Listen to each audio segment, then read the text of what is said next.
Une promenade le long du port, entre pêche et plaisance, est le meilleur moyen pour sentir l'âme des lieux, comme à l'époque où l'ancienne criée bruissait des ventes à la sardine. Les goélands argentés, bruns et marins partagent de nombreux points communs. Et si le goéland marin est facilement reconnaissable, il n'est pas si facile de distinguer le goéland brun de l'argenté. Le goéland argenté est largement présent en Europe de l'Ouest, la France constituant la limite méridionale de son aire de reproduction. Le goéland argenté a le dos et le dessus des ailes gris clair et les pattes rose chair. L'envergure est de 1,40 m environ. Il fréquente typiquement les îles, îlots et côtes rocheuses, mais il a progressivement occupé d'autres types de milieux, comme les dunes ou les carrières dans certaines régions, ou les toits des immeubles en ville. Omnivore et opportuniste, l'espèce se nourrit aussi bien sur le littoral, coquillages, crabes, étoiles de mer, déchets de poissons ou autres, que plus à l'intérieur des terres, vers de terre sur les labours ou déchets divers sur les décharges. Le goéland argenté est également un prédateur, s'attaquant aux œufs et poussins de ses congénères et d'autres espèces, mouettes tridactyles, sternes, limicoles, et plus rarement aux adultes.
Henri, du gîte, nous avait conseillé un circuit pour rechercher les oiseaux.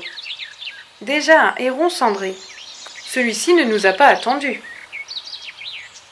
Dans certains endroits, il vaut mieux mettre des bottes. C'est un outil indispensable et bien pratique, n'est-ce pas ?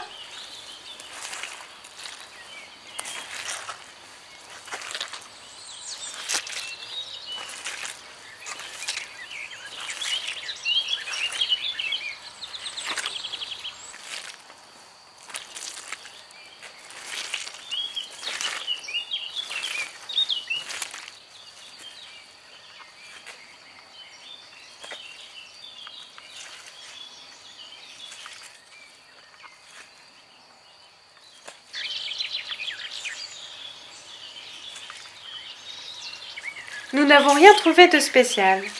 Des canards colverts que nous avons réveillés, mais de jolis paysages. La végétation des plans d'eau a beaucoup poussé. Nous ne voyons pas grand-chose.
Écoutez, un coucou.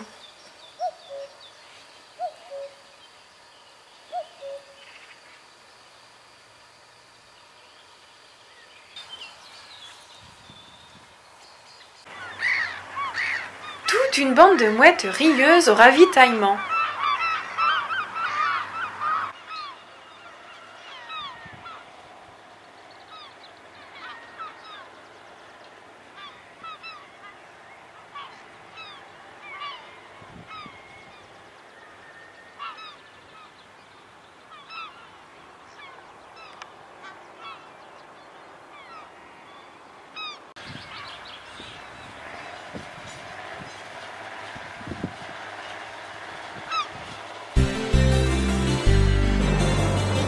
Nous repartons dans d'autres coins.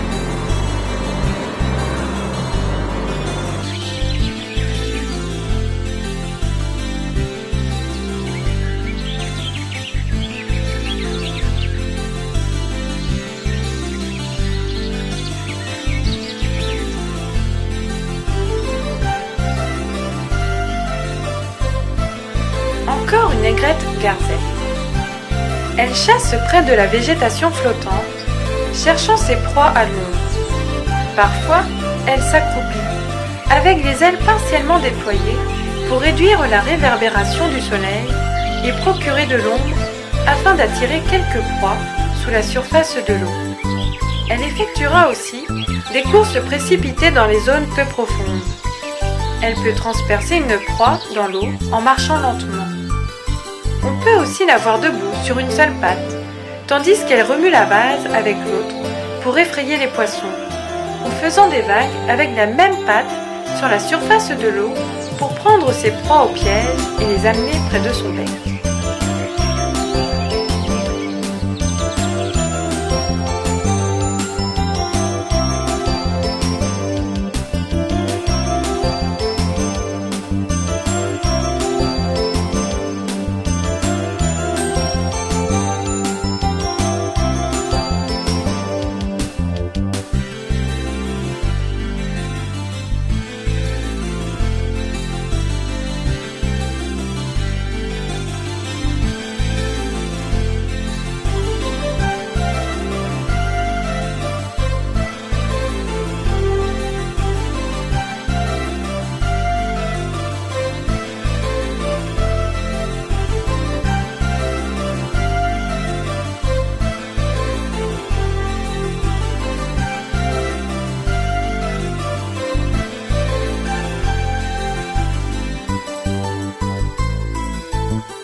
Un héron cendré en vol.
L'aigrette garzette n'est pas menacée actuellement.